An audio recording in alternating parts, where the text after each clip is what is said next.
Assalamualaikum warahmatullahi wabarakatuh. Perkenalkan, nama saya Rizky Nabila dengan NIM C0C023016.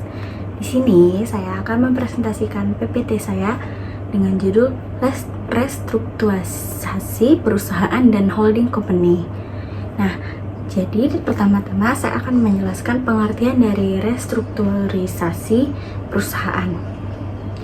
Restrukturisasi perusahaan adalah proses perubahan mendasar pada struktur, operasi, atau kepemilikan sebuah perusahaan dengan tujuan meningkatkan nilai, efisiensi, dan daya saing. Restrukturisasi dilakukan sebagai respons terhadap berbagai tantangan seperti perubahan kondisi pasar, penurunan kinerja keuangan, atau sebagai bagian dari strategi pertumbuhan. Ada beberapa bentuk-bentuk dari restrukturisasi. Yang pertama ada restrukturisasi aset, yaitu tercakup yang pertama di investasi atau penjualan atau seluruh aset. Terus ada spin-off atau pemisahan unit bisnis menjadi entitas independen. Dan ada aset swap atau pertukaran aset antar perusahaan, atau sell and leaseback, yaitu penjualan aset yang kemudian disewa kembali.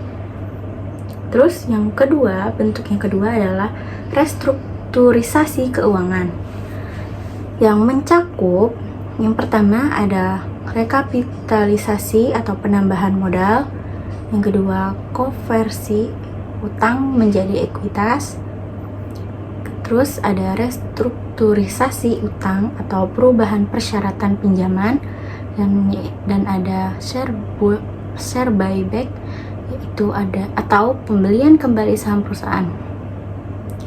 Bentuk restrukturisasi yang ketiga yaitu ada restrukturisasi operasional yang mencakup downsizing atau pengurangan skala operasi. Terus ada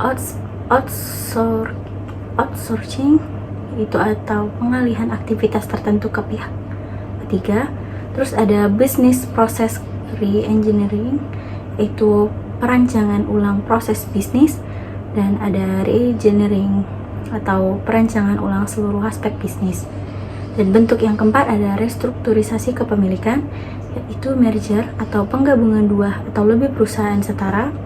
Terus ada akuisisi, yaitu pengambilan perusahaan, dan ada joint venture, yaitu kemitraan strategis, dan ada manajemen buyout atau pembelian perusahaan oleh pihak manajemen.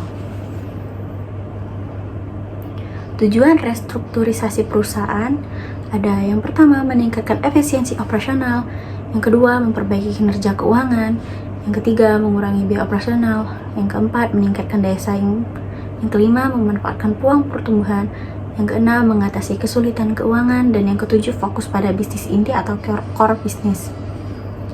Nah, kita masuk ke pengertian holding company. Holding company atau perusahaan induk ini adalah perusahaan yang tidak melakukan kegiatan operasional sendiri, tetapi memiliki saham pengendali di satu atau lebih perusahaan lain atau anak perusahaan. Fungsi utamanya adalah mengendalikan, mengawasi, dan mengkoordinasi operasi anak perusahaan serta mengelola investasi dalam anak perusahaan tersebut. Terdapat beberapa jenis holding company, yaitu yang pertama ada pure holding company, yaitu perusahaan induk murni yang hanya berfungsi sebagai pemegang saham dan tidak melakukan aktivitas operasional apapun. Dan juga ada mixed holding company, perusahaan induk yang selain mengendalikan anak perusahaan juga memiliki aktivitas operasional sendiri. Terus ada immediate holding company, yaitu perusahaan induk yang secara langsung mengendalikan anak perusahaan. Dan ada intermediate